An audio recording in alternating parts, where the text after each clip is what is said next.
Good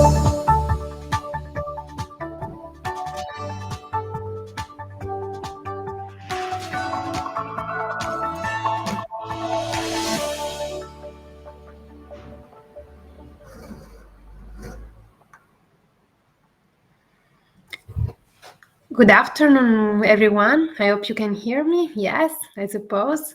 So I'm Giulia. I work for the City of Turin at the Innovation, Business and Research Relations Unit within the Department of Ecological Transition, European Fund, National Recovery and Resilience Plan. On behalf of the City of Turin, it is my great pleasure to welcome you all today for the second episode of Cities Innovate series, which will focus on urban air mobility and tech for cities. For those who didn't have a chance to attend the first episode, I will do a little introduction about what it is this Cities Innovate webinar. We'll launch this journey as a dialogue and exchange among European cities, an initiative born as a part of our recognition as European Capital of Innovation 2025. Cities Innovate is intended to be much more than just a series of webinar. It is a platform for shared learning and growing network of cities. Before we dive into today's session, I would like to thank Robert from Hamburg Aviation, which today will moderate this episode as a representative for Urban Air Mobility Initiative Cities Community, my colleague Lorenzo Pessotto from the City of Turin, and Stanislavs from the City of Riga. So I'll leave the floor to Robert. Thank you all for being here.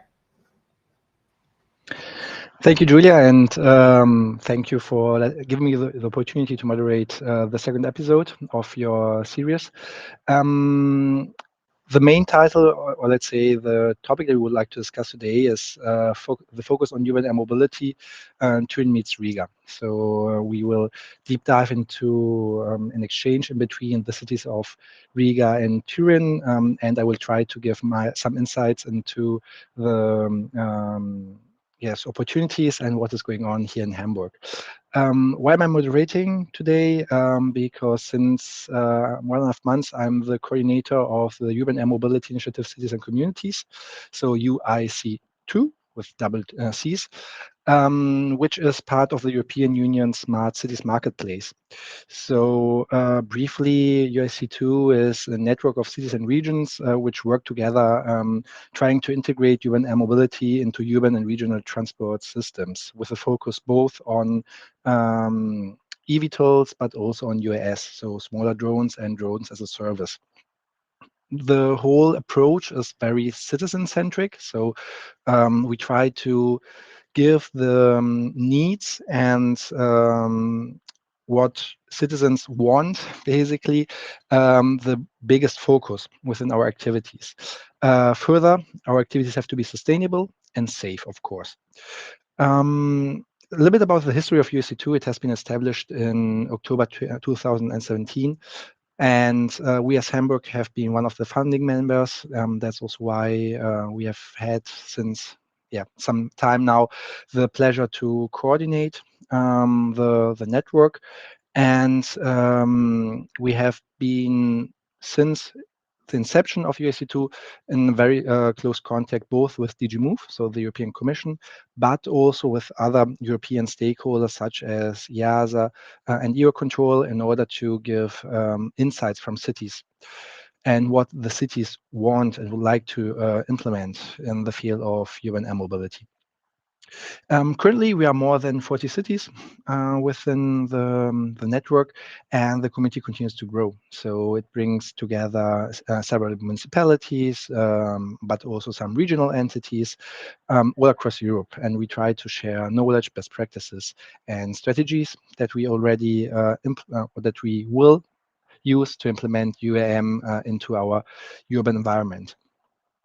Some of our main activities include currently policy recommendations. So we are drafting a document with recommendations from cities towards implementation of use spaces. We share demonstration projects. but also we try to share experience and knowledge about stakeholder engagement. So how do we activate our citizens to actively give their feedback, but also give their ideas about how UAM can be implemented within urban environments.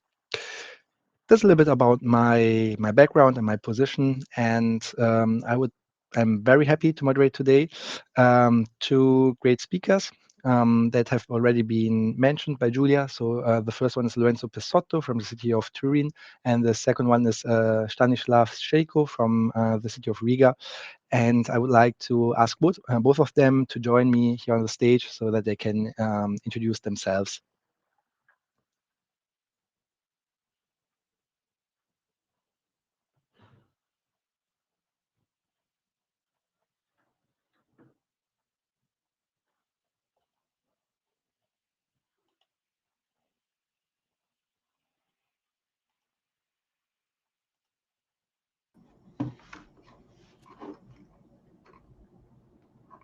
Hello, Stanislavs. Hello. Hope you hear me loud and clear. I hear you loud and clear. We're still Great. Lorenzo.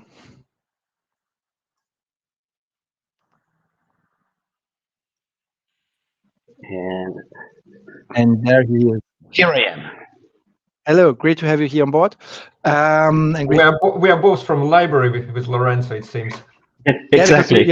because you have great knowledge about UAM. That's what makes you perfect speakers for today, and that's just your whole wisdom collected in books behind you. So, yeah, Stanislav, would you like to introduce yourself? Briefly, 1 minute. I will introduce me quite shortly. I'm Stanislavs Seiko from Riga Municipal Police, Head of Strategic Planning, and also I'm involved in 5G for Lives project about drones and automatized flights. Together with Lorenzo, we have this wonderful project. So here I am. Great to have you here, Stanislavs. Lorenzo, it's your turn. Well, I've already been introduced, but so again and very quickly, I'm Lorenzo Pessotto, and I work for the municipality of Torino as a project manager under the European Funds and Innovation Unit. That's also great to hear. Thanks a lot to both of you again for sharing your knowledge and being here as speakers today. Just for the audience, a little bit about the agenda for today. What we will do now is give you a brief status quo about UAM operations within cities. Stanislavs will be the first one. He has also a brief presentation that he will share. Lorenzo will then complement with his thoughts and ideas and how the status quo in the city of Turin is. And after this introduction, I would say just like brief impulse pitches, we will jump over into a broad discussion. The whole idea is to have more like a podcast discussion, and I would highly encourage everyone to ask questions within the chat so that we can then bring these questions to the speakers and engage basically the whole audience. So said that, Stanislavs, I would say that the floor is yours. I would kindly ask Julia to share Stanislav's presentation so that he could start. Okay, I will be really quick to leave more time for maybe questions and discussion. So yes, as I mentioned, together with Turin, we have started this project 5G for Lives to use drones for public security, for public safety, in purpose of Riga Municipal Police. But I'll go, first of all, shortly about the competence of police and how we use drones, because it's really crucial why we started this project together with Turin and what was our necessity. So we can move to the next slide. And indeed, the application of UAVs in daily work is really interesting and really different because we as municipal police and the state police in Latvia, we have almost the same competence and we cooperate together in controlling the drone flights in the city for private companies or for private people. And also we use the drones, and indeed, if we compare with like private or physical persons, private pilots, we have like more opportunities where to fly, how to fly, and how to do it, because we are a state institution. And that's why we're using our drones on daily basis for different tasks. For example, for public safety during big events, for road traffic control, for inspection of unavailable territories and objects, for searching, of course, of lost people, or searching for criminals hiding in abandoned areas. And in this case, the drone works very well, especially with thermal cameras, etc.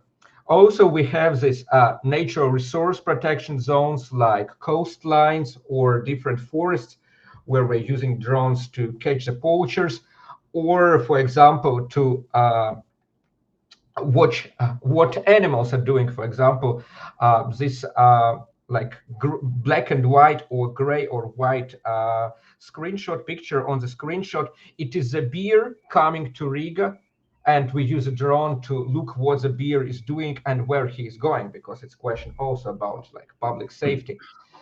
Also, we are using these drones for control on restriction to go on ice, because in case of Riga, we have like big territories which during the winter are frozen, and it's prohibited to go there on ice, because then people are getting under the water and we need to participate in their like rescuing.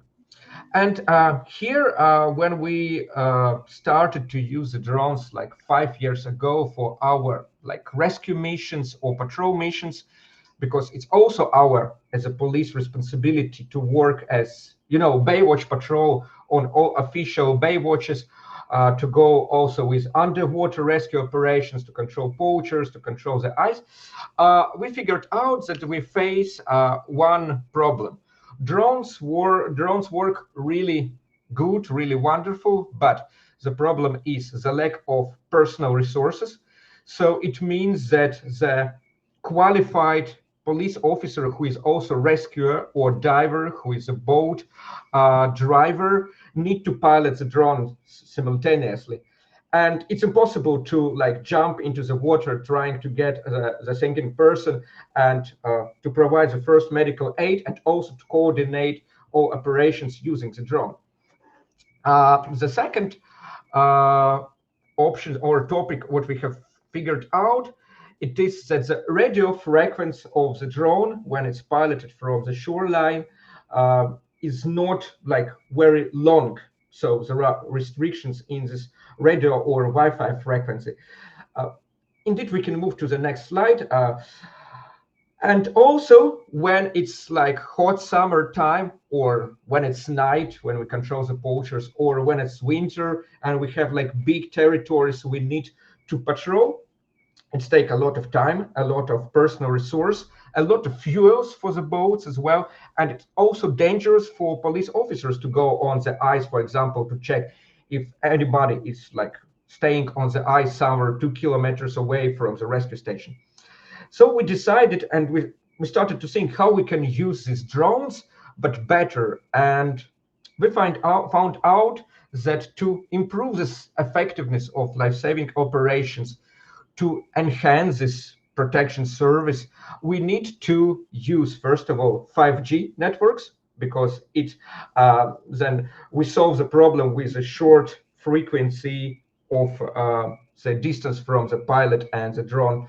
We need to use automatized drones, so it solves the problem with patrolling for this long distance territories and this time management. And also, if we combine it together, automatized flights and 5G networks, we can have the pilots sitting somewhere in command and control center who are like pilots of drone, but not the qualified rescue officer. So we don't need to train police officers who are already divers and rescuers how to pilot the drone. No, they stay on the spot, on this beach or shore, and other pilots sitting in command control center make these flights and coordinate all rescue operations. And we can move to the next slide. Indeed, it will be like the last slide, I suppose. But we have also faced some like tricky situation in case of Riga, and probably that will be a good blueprint of application of automatized procedures for drone flights and also blueprint for 5G, because all this territory of Riga, all these areas we want to patrol, there are in airport zone, in Riga city air zone. So there are huge amount of restrictions, even for police for flights. The height of flights, the procedures, the transponders, the cooperation with like airport tower, etc., etc., etc. So it took also a lot of work to coordinate our efforts together with Civil Aviation Agency, together with air forces, together with the airport, to start this project and to move and to create these flight operation zones for our 5G automatized procedures. So now at this moment with our project, we have already these flight maps, and we went through the SORA protocols together with Civil Aviation Agency. Our procurement procedure also is finalized, so we are awaiting for the drones to start the testing. And we also started to like train our pilots sitting in command and control center how to work with these drones. We also are starting to create patrol routes, because it's also not so easy. You can't just send the drone, fly and do something. No, you need to understand at which speed, with which angle of the camera, which camera to use for the certain situation, because the situation when you look for poachers and when you look for divers, or when you look for persons who are swimming in restricted area, there will be different. And also we're like trying to implement or create the artificial intelligence for this rescue operations, but it will be like another step. I hope our technical partners from LMT, from Latvian Mobile Telephone, will provide us this opportunity to use artificial intelligence for quicker triggers of like dangerous situation on water, or this drawing persons, etc. But like it's another story. So long story short, to enhance our capacity of our rescue missions in these big territories, water areas, we are going to have these automatized 5G drones operated from command control center, not from the spot, but who will also transfer this picture, this image to the boats, to the rescue officers on their tablets, to enhance this cooperation between like on water, on air, and commanding forces. So yes, that is probably there is like one slide that is thank you and your questions. So I will like finish my short presentation about our project and our approach, and also problems we are facing. Thank you. Thanks, Stanislavs. Sorry, nice voice. I find it quite interesting because in the end, it's really not important with which city you're in exchange with. In the end, the problems are the same for everyone. So when I heard that you said that you tracked down beers, okay, of course, we as Hamburg cannot say that we track down beers approaching our city. But on the other side, we share the commonality with the problem with the CTR, so controlled airspace from airports. And I believe that the exchange and how you face and how you try to solve these situations, for example, with installing some flight operation zones that we, for example, don't have in Hamburg, but you seemingly have, it's a quite nice learning from each other, and trying to see how each member state legislative framework could allow such solutions. Said that, we have now heard something from Riga. It would be quite interesting to hear you, Lorenzo, and how in Turin the approach is, and what your projects are, and what currently the status quo is. Yeah, okay. Well, good afternoon, everyone, and thank you for the opportunity to speak on behalf of the city of Torino, a city known not only for its industrial heritage, but increasingly for its leadership in innovation, smart environment, and human-centered urban design.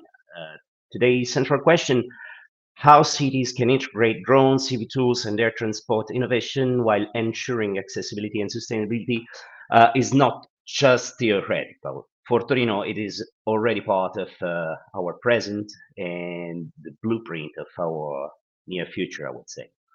Uh, we've been taking deliberate steps to prepare for the era of urban air mobility. So I think, for example, of the recreational drones used first to replace fireworks back in the days, and then to the municipal drone unit, which dates back from 2019 for pretty much as Riga for monitoring large events.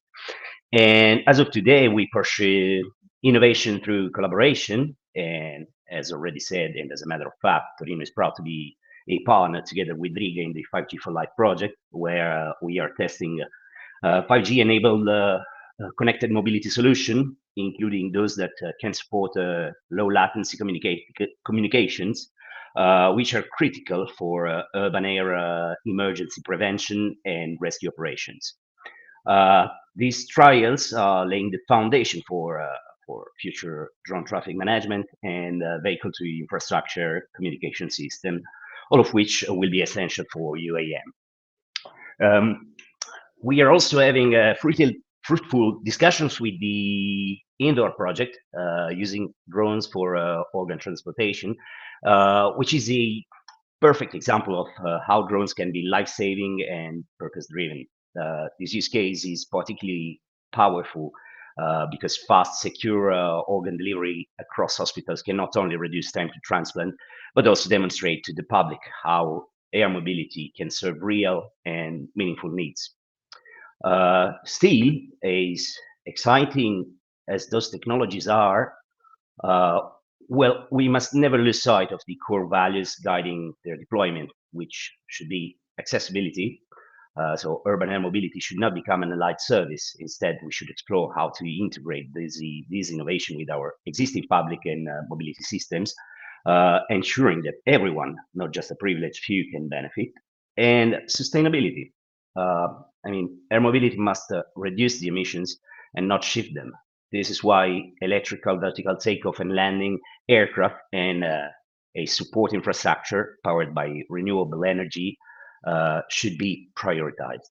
Uh, Looking ahead, Torino envisions a multimodal and interoperable mobility ecosystem where ground and air transport are not siloed but work together. And here's what I think could be a possible roadmap.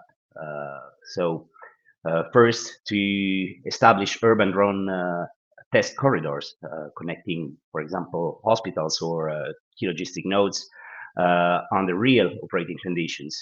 And these zones should be tightly integrated with ground control system, for example, the one developed under the 5G for Life project. Second, to develop participatory planning methods to involve citizens in decisions about flight paths, safety protocols, and noise levels. We do believe that social acceptance is the runway for innovation. And third, to exploring how rooftops, car parks, and even tram depots could host vertiports or drone docking stations. All of this infrastructure will need to be smart and communicating in real time with operators, municipalities, and emergency services. So, in conclusion, I would say that urban air mobility is not a dream for Torino. It's an emerging reality. Through innovative project which ensures our city is technologically ready and which makes the benefits tangible and human-centered. We we are building the foundation of a city where air mobility enhances and not replaces our urban life. Our goal, I would say, simple but ambitious, to make Torino a European model for how to integrate vertical mobility into the urban fabric while keeping it clean, connected, and equitable. And thank you. Thank you, Lorenzo, and thank you for the great insight into the strategy that Torino is trying to pursue. At this stage, I would like to remind the audience that you can every time write down your questions in the chat, and I will try to pass the questions over to the speakers.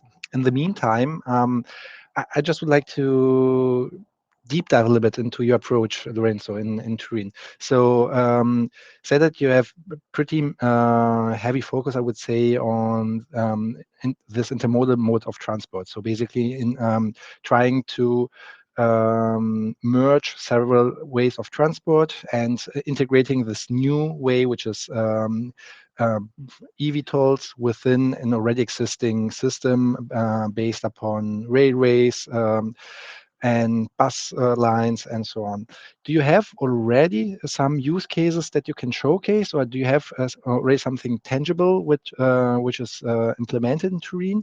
Or is it just a strategy and a way forward for the future?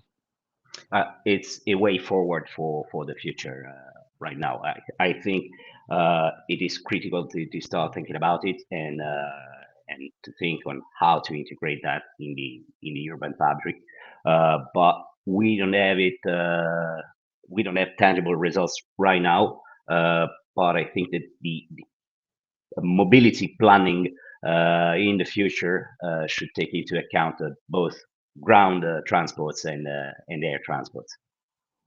And I believe that's also quite a difficult task to break some silos within the city, because I mean there will probably more than one city organization that needs to be taken into the strategic planning, that needs to communicate with each other. How have you organized yourself? So do you have a central let's say strategic approach, or is it just an incremental approach where the more you push forward, the more organizations you need to talk with and you need to take over? How is it structured within the city of Turin? Would be very interesting. I would say that there's a little of both.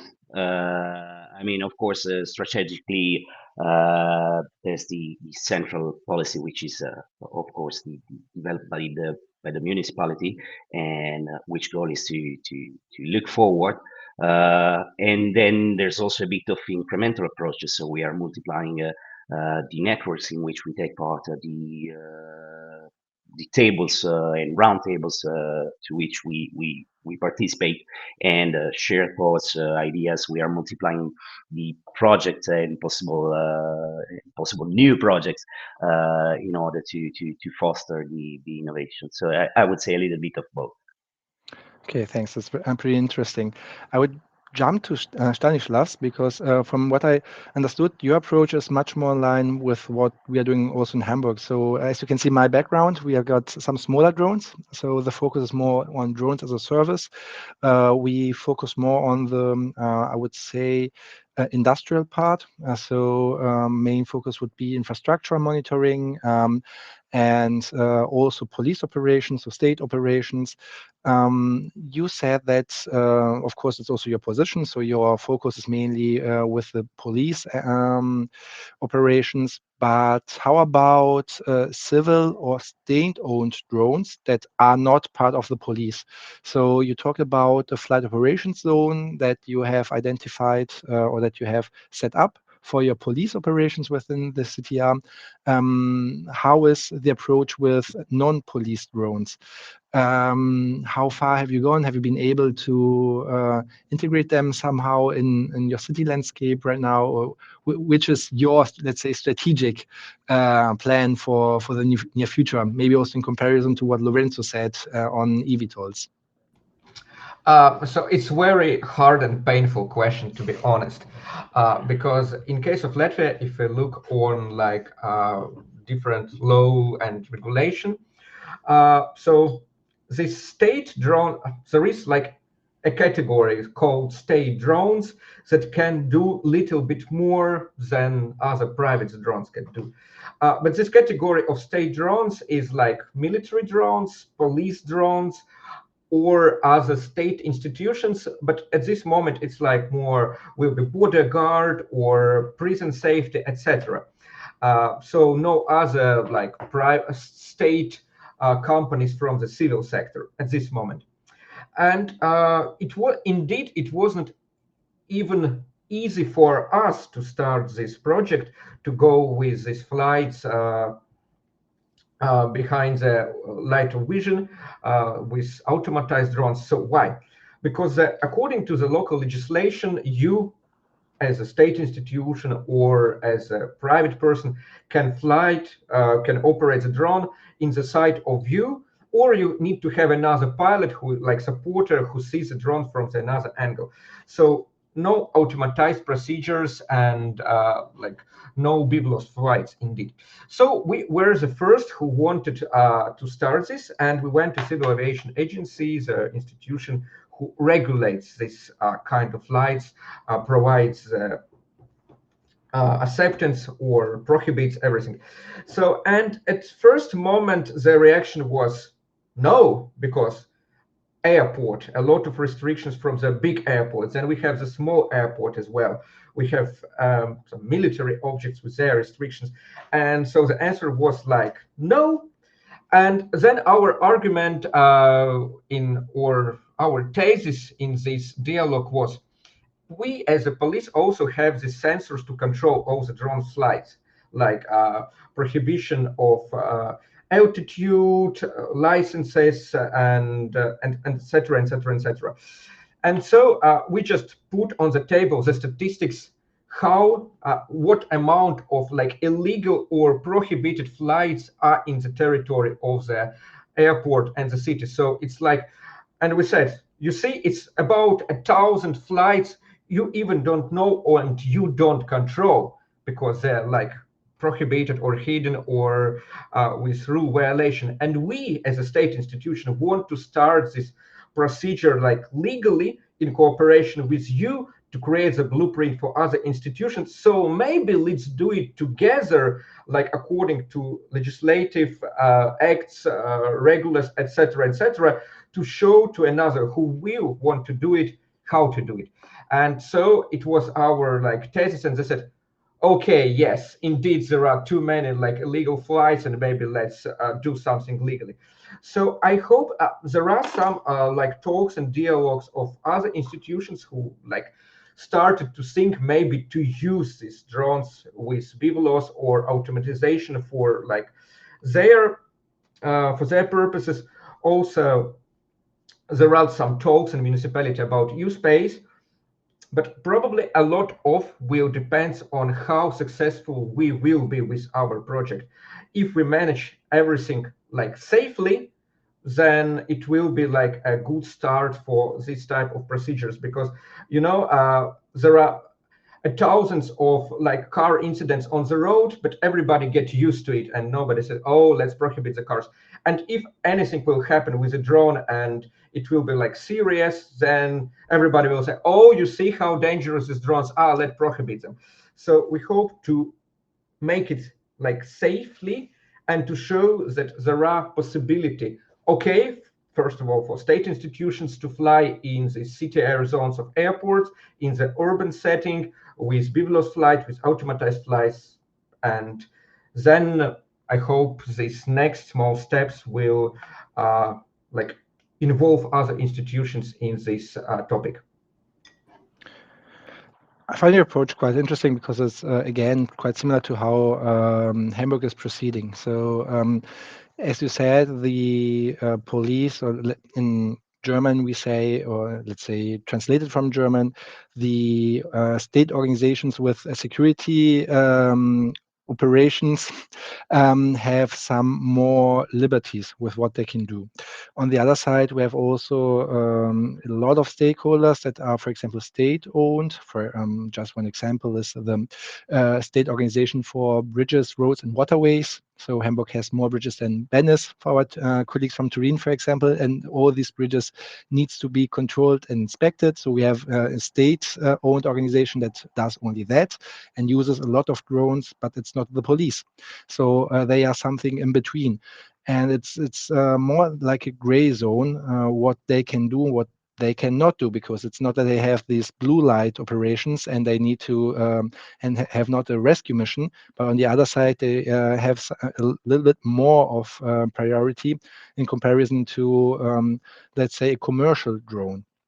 And everything that then happens within this controlled airspace needs to be reported back to the ANSP, so to the tower, and they have absolutely no capacity.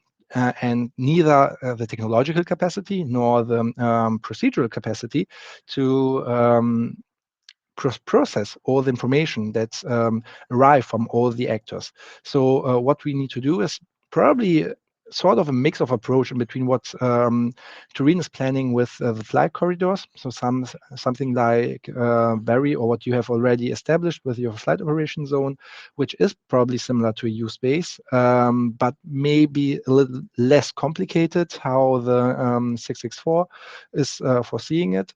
So basically blocking or segregating a part of the airspace for drones, because, as you said, social acceptance is everything. If a drone, which is the new actor, a new player within airspace, does an incident, falls down. I mean, we are a 1.8 million city here in Hamburg, and if a drone that flies over our main square falls down, it would definitely hit someone on its head. It will be a huge problem, and we can say goodbye to all the nice strategies that we have and ideas about intermodal modes of transportation, about being more efficient and resilient with drones. So I think that it's really a thing about getting on one side the right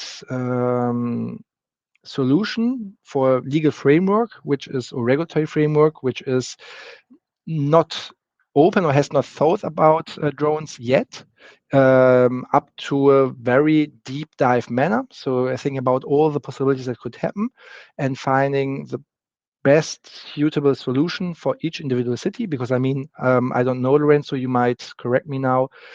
Are there any, or are you in a city R? Are you in controlled airspace? Because you have the airport of Caselle, but I don't know if it's close to the city or if the city center is outside of the controlled airspace. No, we have zones which are under control. So we have Okay. red zones in which drones cannot fly in the city because they are part of the normal paths of airplanes. So you have exactly the same problems that we have, basically. And on the other side, it's a question about getting the social acceptance. So getting people on board. And again, I think that your approach with the participatory decision making for the flight paths is amazing. So getting people on board, getting them to decide where the drones shall fly, is probably one way to go. I can report from a project that I know from the center of Germany. It's called Marktschwalbe, which is basically like the market bird, roughly translated. They transport it's a small town somewhere in the middle of Germany, no one knows where, and they transport the goods. So what you buy on the market via app, via drone, to the outskirts of this town. And they set up the flight path together with the people, with the citizens living there. So they decided which they are flying just over the roads, so just like a car would do without the traffic. And it's much faster, easier, and they had this participatory decision making, which gave them basically greater social acceptance, which is great. So I'm rooting for you, Lorenzo, and your approach that it will work. Said that, and after a longer monologue from my side, what do you think you could learn from each other? So where do you think Stanislav and Lorenzo, when you think about what has just been said, how you think, or what you think could you learn from the city, from the different city approach from Riga and Turin? It's a tricky question because indeed in our 5G for Life we are partners, so we are like not only learning one from each other, but we are like creating this I don't know, future blueprint or new approach. But probably one is how to cooperate with different state institutions, especially on European level, because we have like the common European framework of directives, etc. But we have different local regulation and also different institutions, and it will be like a good example how other cities who will want to implement our approach can go also our way. It's one point from the regulatory framework. And the second one is how to implement these 5G technologies or drone command and control technologies in different settings, because, for example, in case of Riga, we don't have mountains like Turin has, but we have the sea and big water areas. And it also can make a difference from the technological part of the implementation and also from the daily life application. So we have these different scenarios, and we like move together, trying to understand how they can work in our cases and how we can spread this idea or good knowledge, best knowledge to other cities as well. Lorenzo? Well, as you said, very tricky question, because we are somehow already learning from each other and starting, I would say, nearly from scratch as a, let's say, process or a vision of the future. What I think we will most likely learn from you is, as you said, how to interact probably with national authorities, trying to force them a little bit, because, well, nowadays it's clear that cities are upfront in innovation and in being huge experimental field for new technologies, and not every time this is so much evident for at the national level, let's say, at the national regulatory level. So I think it would be interesting to go down this path together with you and see where it will bring us. I think that sharing synergies and experiences is always the best way to go forward. And I see that at least you are going to the right direction together with the projects that you are exchanging and working with. So I would like to ask you one last question, also with an eye to the clock, which is which would be your greatest wish towards regulators? So we have talked a lot about the challenges that we face and a lot about the regulatory framework that is not really accommodating towards drone operators. So what would be your greatest wish if you could right now express one? I would say not to prohibit, but show the correct and rightful way how we and other stakeholders can operate. Because it's always easier to say, no, nobody will fly.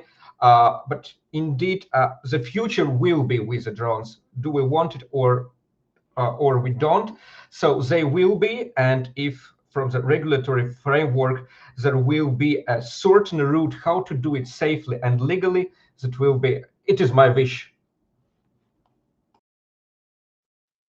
Well, I'd Thank you, say Stanislav. that it's kind of a shared wish, because again, if I had a wish, it would be for a fast track framework for urban low altitude operations, co-created. So co-created with cities, with member state, with the European Union, with the citizens. And in the meantime, maybe flexible regulation sandboxes in which perform tests safely. So, okay, it's half one and a half wishes. I let it pass. I let it pass. It's one long wish that has been formulated. From my side, I would like to thank you a lot. I got a question towards the audience. So, is there anything that has been addressed that you would like to deep dive a little bit into, or is there any topic that we have not touched that you would like to talk about? We still have some few moments. Because if this is not the case, I would just like to thank both speakers for their time today, for having for having been here and for having given their wisdom and experiences and having shared how the approaches in Riga and Turin are. I would like to thank also the City of Turin for hosting this very interesting series and for giving us the possibility to showcase what urban air mobility is about and how cities push forward on this topic. So if there is no further question, I would just end my farewell speech and thank everyone for having joined us today and giving the word back to Julia for the conclusive remarks. Thank you. Thank you, Robert. Thank you too.